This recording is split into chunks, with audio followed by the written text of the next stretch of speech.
Hello दोस्तों, नमस्कार। स्वागत है एमपी ऑनलाइन टेस्ट चैनल में। आज की वीडियो में हम राज्यपाल से संबंधित हर एक फैक्ट को कवर करेंगे।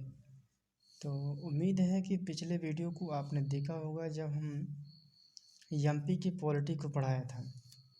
तो उसमें हमने राज्यपाल के कुछ कॉन्सेप्ट, कुछ वीडियो हमने अपलोड कर दिया था। तो आप लोग ज़रूर देखे होंगे। उस वीडियो को एक बार ज़रूर देखें, क्योंकि तभी आपको अच्छे से समझ में आएगी कि पेपर में प्रश्न कैसे कैसे बनते हैं, चाहे एमपीपीएससी हो या फिर अदर एग्जाम, उनसे सभी हमने मैच करके उस वीडियो को बनाया है। और इस वीडियो में हम राज्यपाल के ही बारे में चर्चा करेंगे। तो हम इंडियन पॉलिटी के अंतर्गत चर्चा करेंगे। तो समझिए कि राज्यपाल की काम क्या होती हैं, वे किस पद के लिए बनाए जाते हैं। तो आपने सुना होगा कि राष्ट्रपति जो कि केंद्र में होते हैं, राष्ट्रपति जो केंद्र में होते हैं उसे हम भारत का प्रथम नागरिक के रूप में मानते हैं। उसी प्रकार हमारे राज्य के अंतर्गत राज्यपाल होते हैं और इनकी नियुक्ति केंद्र में राष्ट्रपति के द्वारा राज्य में नियुक्त की जाती है राज्यपाल। तो भारतीय संविधान में दोहरी सरकार की व्यवस्था की गई है। एक तो केंद्र में होती है और दूसरी विभिन्न राज्यों में, हर एक राज्यों में एक राज्यपाल होगी। इस प्रकार दोनों सरकारें जो हैं संसदीय प्रणाली के अंतर्गत आते हैं, जिनमें से एक ही स्तर पर दो तरह की कार्यपालिका प्रमुखों की व्यवस्था की गई है। संविधान के अनुसार राज्यपाल राज्य स्तर पर संवैधानिक प्रमुख होता है। कार्यपालिका प्रमुख होने के नाते वह दोहरी भूमिका निभाता है। दोहरी भूमिका क्यों निभाता है? क्योंकि उनका पहला कर्तव्य है राज्य की कार्यों को सुचारू रूप से संचालित करता हो, लेकिन राज्य में ऐसी कोई भी विपत्ति या आपातकालीन आ जाती है, तब वह राज्य के रूप में नहीं, वह केंद्र के प्रतिनिधित्व के रूप में राष्ट्रपति के अनुदेशों का पालन करेगा। तो इतना आप लोग समझ गए होंगे कि राज्यपाल क्या होता है, उनके पद क्या है, वे क्यों स्टेट में यानी राज्य में उन्हें रखा जाता है।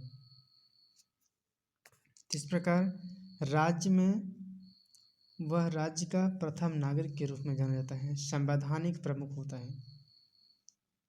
तो राज्यपाल जो है संविधान में दोहरी सरकार की व्यवस्था को निभाता है, एक तो केंद्र में तथा दूसरी विभिन्न राज्यों में है।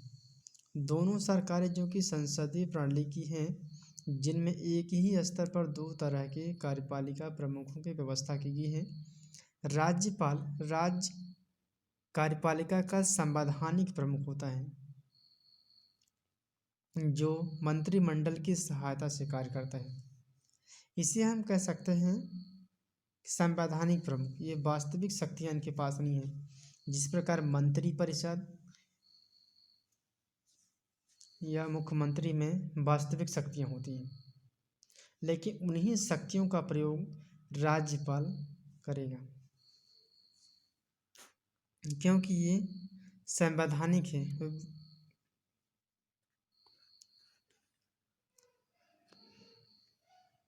अब हम इनके कुछ आर्टिकल को समझते हुए चलेंगे। अनुच्छेद जो कि 153 है, इसमें देश में प्रत्येक राज्य का एक राज्यपाल होगा। इसमें डिसाइड किया गया है कि आर्टिकल नंबर 153 के अंतर्गत देश में प्रत्येक राज्य के लिए, हर एक राज्य के लिए एक राज्यपाल निर्धारित की गई है। और लेकिन कभी ऐसा सिचुएशन आता है कि दो राज्यों के राज्यपाल नियुक्त किए जाते हैं, तो वहाँ भी इसी आर्टिकल के अंतर्गत बताया गया है कि एक व्यक्ति को दो या दो से अधिक राज्यों के राज्यपाल के रूप में नियुक्ति किया जा सकता है। नियुक्ति किस आर्टिकल के अंतर्गत किया जाएगा, यहाँ से यदि प्रश्न बनता है तो आर्टिकल नंबर 153 है। यह राज्य का प्रथम नागरिक होगा। इनकी नियुक्ति जो कि आर्टिकल नंबर 155 के अनुसार राष्ट्रपति के द्वारा की जाएगी। राष्ट्रपति किस आर्टिकल के तहत राज्य में राज्यपाल की नियुक्ति करेंगे? तो इस प्रश्न का राइट आंसर हम इसी पीपीटी में देख रहे हैं कि आर्टिकल नंबर 155 जो है, इसी के तहत राष्ट्रपति राज्य में राज्यपाल की नियुक्ति करता है। इनका कार्यकाल राष्ट्रपति की प्रसाद पर्यंत होता है। ऐसा क्यों बोला गया है कि राष्ट्रपति के प्रसाद पर्यंत होता है? क्योंकि राष्ट्रपति ने ही नियुक्त किया है। यदि नियुक्त किया है तो उसे हटाने की शक्ति भी उन्हीं के पास है। जब तक उनका मन रहेगा उनका, तभी तक वह राज्य में राज्यपाल रह सकता है, अन्यथा वह उस संवैधानिक पद से उसे हटा दिया जाएगा। तो एक तरह से हम कह सकते हैं कि राज्यपाल जो है राष्ट्रपति के प्रसाद पर्यंत यानी उनके विवेक पर निर्भर रहता है।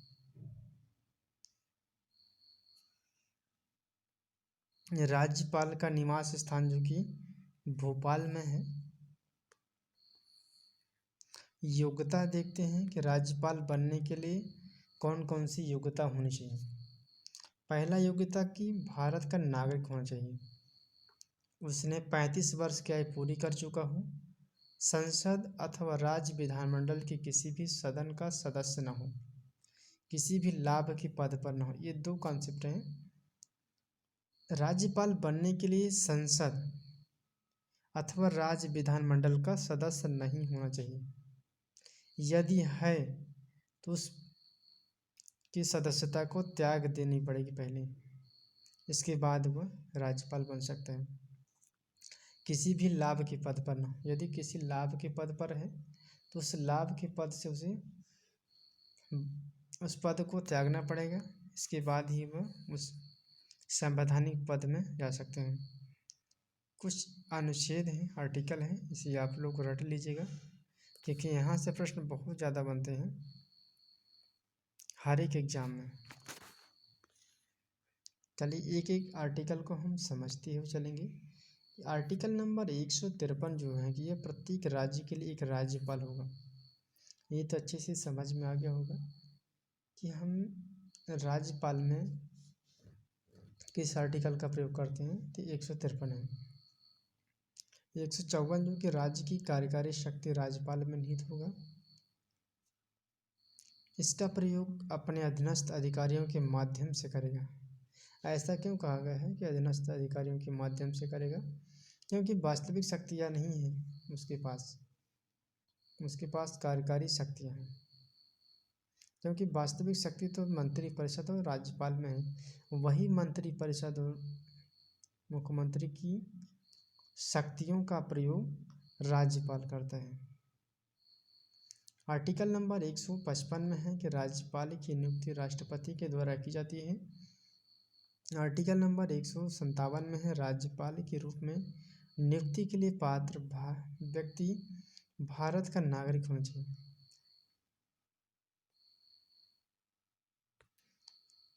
राज्यपाल बनने के लिए 157 में कहा गया है कि उसे भारत का नागरिक होना आवश्यक है। आर्टिकल नंबर 158 में है कि राज्यपाल विधानमंडल या संसद का सदस्य नहीं होगा। तो ये आर्टिकल नंबर 158 में है। यहाँ पर कुछ पीपीटी गड़बड़ हो गई, यहाँ अनुच्छेद लिखना चाहिए।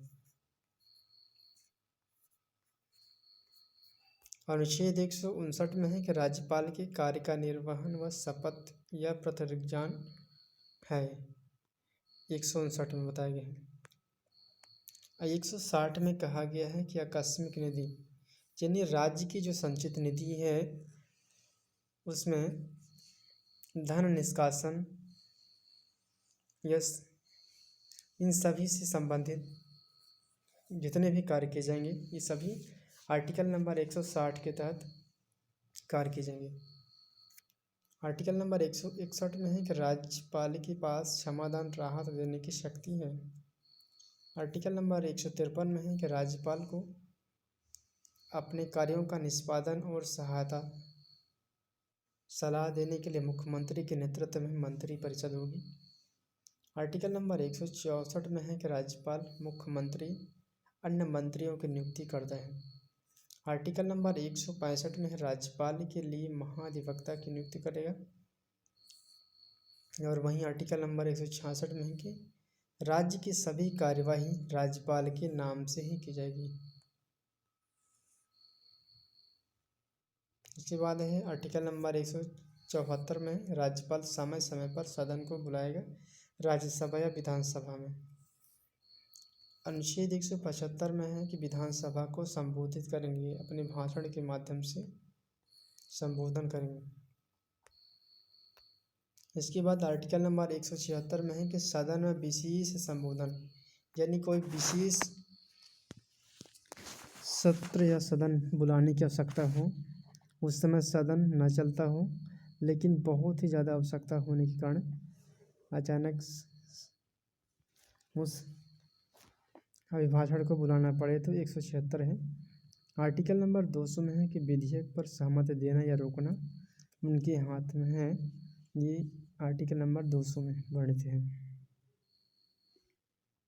चलिए आगे का आर्टिकल हम नेक्स्ट वीडियो में कवर करेंगे।